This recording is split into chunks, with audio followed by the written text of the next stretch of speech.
Bu Yayan, Bu Iput. Ya ampun, itu mukanya kenapa jadi sayu banget, gak pada tidur? Bergadang kan? Begadang sih kagak, Ay. Terus?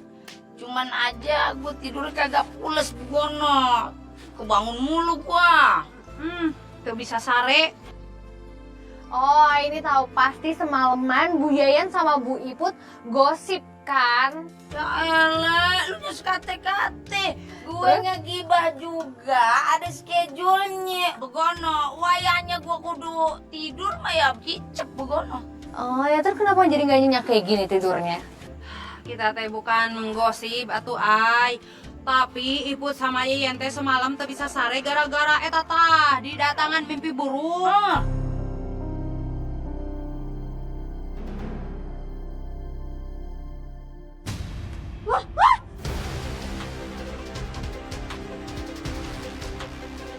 Neng Naya? Kenapa, Mai?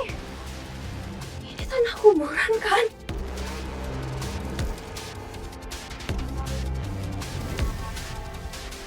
Rasanya dia yang Tanah kuburan kayaknya kuburan. Bener Bukan eta deh. itu bentuknya. Enggak deh, kayaknya bukan tanah kuburan. Masa iya tanah kuburan? Baik. Babang lihat tuh, ada yang naburin tanah kuburan. Tuh, Eta mah tanah kuburan. Astagfirullahaladzim, Dan. Di sini ada juga. Iya. di sana ada juga. Tempat tadi kita jaga juga ada tanah kuburannya. Nggak cuma itu doang, rumah warga ditinggalin, barang-barangnya pada hilang. Kok bisa?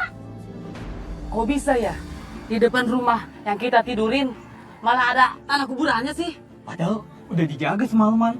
Mana barang-barang di rumah saya juga hilang. Iya. Di rumah saya sama rumah ibu saya juga hilang. Kayaknya semua rumah warga yang ditinggalin barang-barangnya pada hilang. Saatnya gue bikin provokasi nih.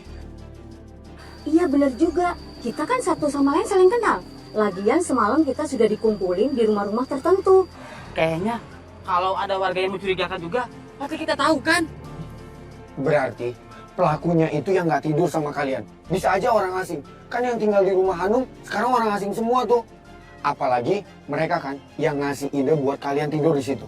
Wah, benar itu. Bener juga, jangan-jangan mereka sengaja rencanain buat ambil harta kita. Wah, berarti kita sudah dikibulin sama mereka. Kalau begitu, ayo kita samperin mereka. Ayo.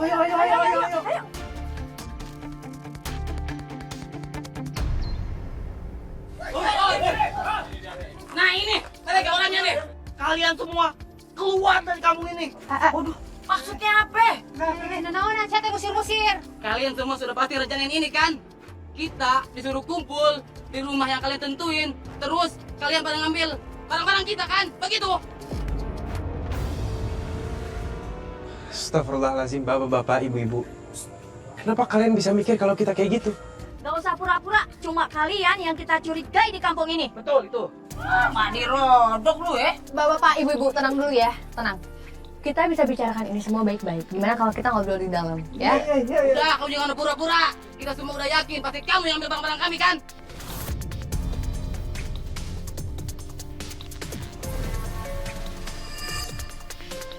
Pergi kamu. Bapak, ibu-ibu. Pak, tenang dulu. Mereka tuh nggak seperti apa yang kalian tuduhin.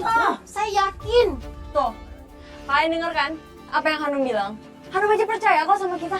Lagian, kita nggak mungkin nyuri. Kalau kalian nggak percaya, masuk aja. Nggak apa-apa, geledah aja rumahnya. Salah. Kita bener, kita nggak merasa salah. Kalian alasan Silakan. begitu kalau kalian sudah pasti jual barang-barang kami kan? Dan semua teror yang terjadi di kampung ini gara-gara kedatangan kalian.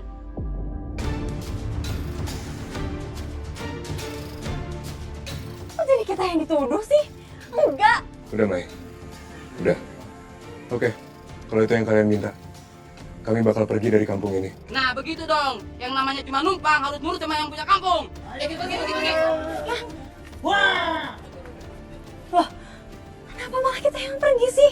Kalau kita pergi sebelum mereka tahu kalau bukan kita pelakunya, ya mereka akan terus-menerus nyangka kalau kita pelakunya. Gimana sih kalian tuh? Bener tuh. Iya, ibu-ibu, Maya, ya aku tahu. Tapi percuma mereka nggak bakal berhenti sampai kita pergi dari kampung ini. Lagian kita juga nggak bener-bener pergi. Kita bakal ada di sekitaran kampung ini supaya kita masih bisa ngawasin. Iya, aku sepakat. Aku setuju sama Malik, Mai.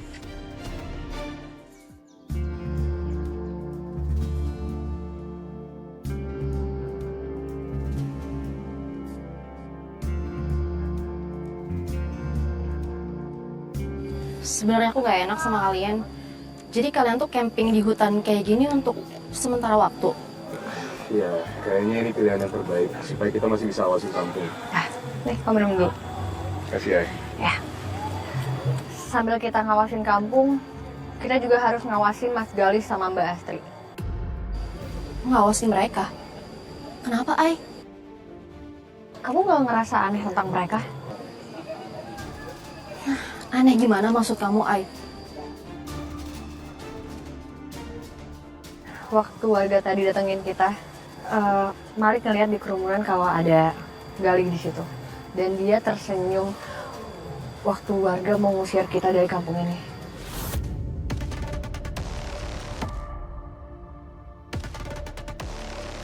Dan sebenarnya nggak cuma itu sih. Bu Iput sama Bu Yayan tuh nyium bau yang aneh dari Mbak Asri waktu di pemakamannya Pak RT.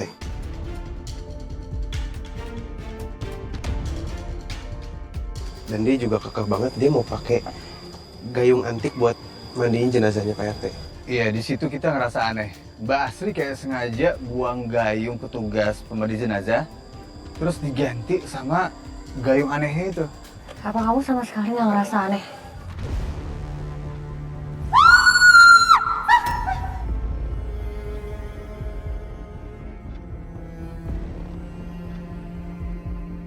Gara-gara kamu, makanan aku jadi tumpah semuanya.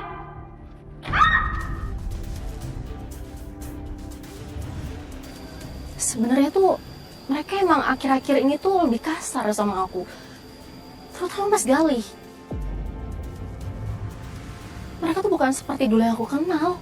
Kalau gitu kamu bisa kan buat bantu cari tahu ini semua.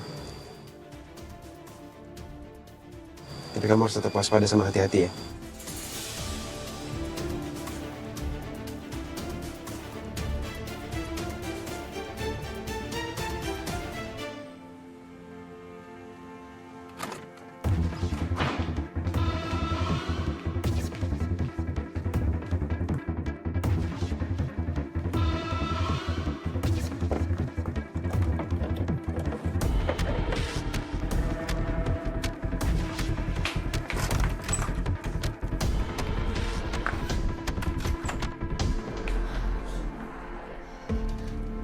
Kemana ya Mbak Astrid taruh gayung itu?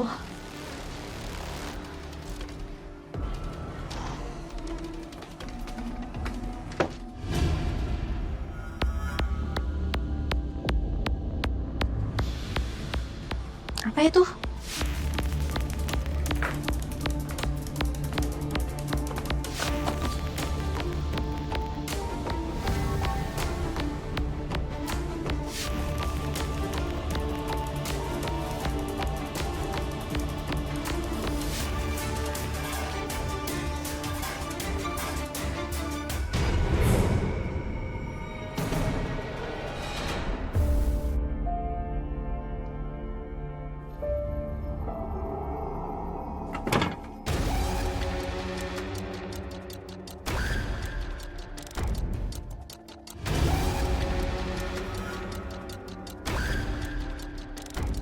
Ngapain kamu jam segini baru pulang?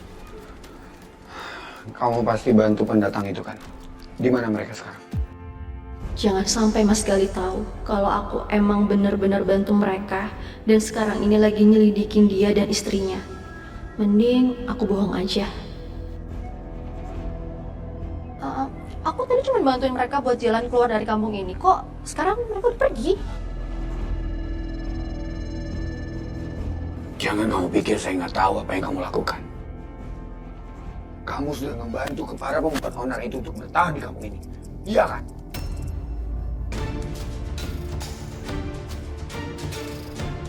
Mas, suara kamu kenapa jadi berubah kayak gitu, Mas?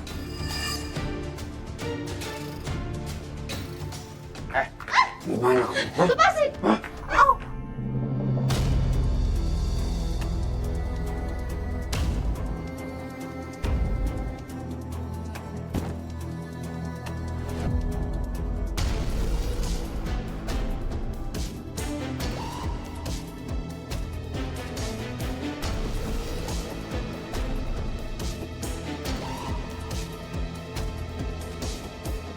Gali, aku Aku butuh wadah baru. Tubuh perempuan yang aku pakai ini sekarang sudah semakin rusak.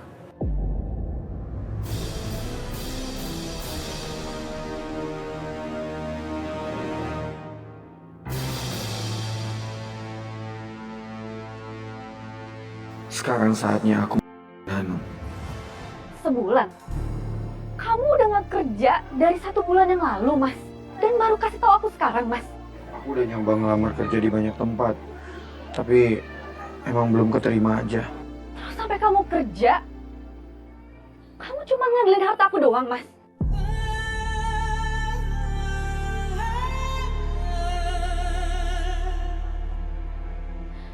Kenapa kamu nggak bilang sih, Mas?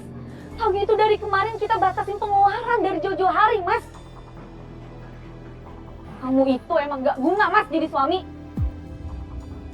Kerja nggak bisa, apa-apa nggak becus. Aku tuh kasihan sama Anu, Mas.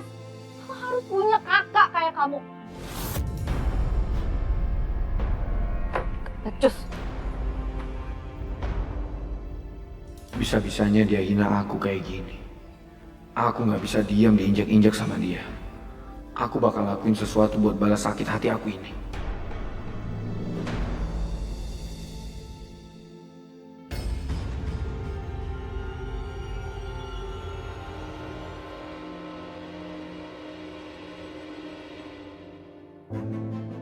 Banget sih keselnya.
Mbak bangun, Mbak. Mbak Sri bangun. Mbak bangun, Mbak. Mbak Sri. Mbak Sri bangun. Mbak Sri bangun.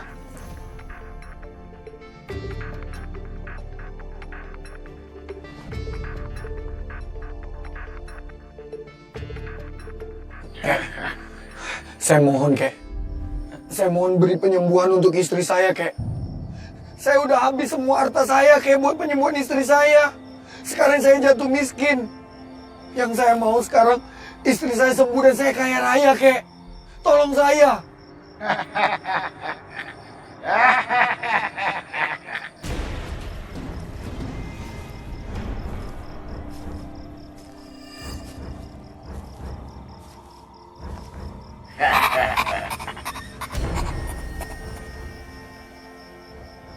Apa kamu siap menjadi wadahku?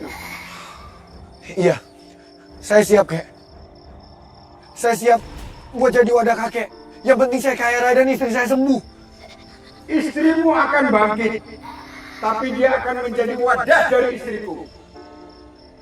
Iya, nggak apa-apa. Pakai aja tubuh istri saya. Pakai aja semau nenek. Tubuh istrimu terlalu rusak. Kamu pun nama kamu harus cari tubuh baru untukku. Baiklah, saya akan carikan wadah yang baru untuk nenek nantinya. Perjanjian sudah kita buat. aku akan mendapatkan ragamu, sedangkan kamu akan mendapatkan kekayaan. Tapi bagaimana saya mendapatkan harta itu? Setiap kali ada orang yang meninggal ditumbalkan, maka kekayaanmu akan bertambah. Semakin banyak yang meninggal, semakin banyak kekayaanmu. Baiklah, saya akan cari tumbal sebanyak-banyaknya. Sekarang, saya akan masuk ke tubuhmu. Dan saya akan masuk ke istrimu. Tapi ingat, tubuh istrimu tidak bisa terlalu lama untuk wadah. Gara-gara kau guna-guna untuk dirinya dalam purnama. Jadi kau harus carikan tempat baru. Mengerti? Iya, saya mengerti, Nek. Dan saya janji, saya nggak mungkin ingkar janji.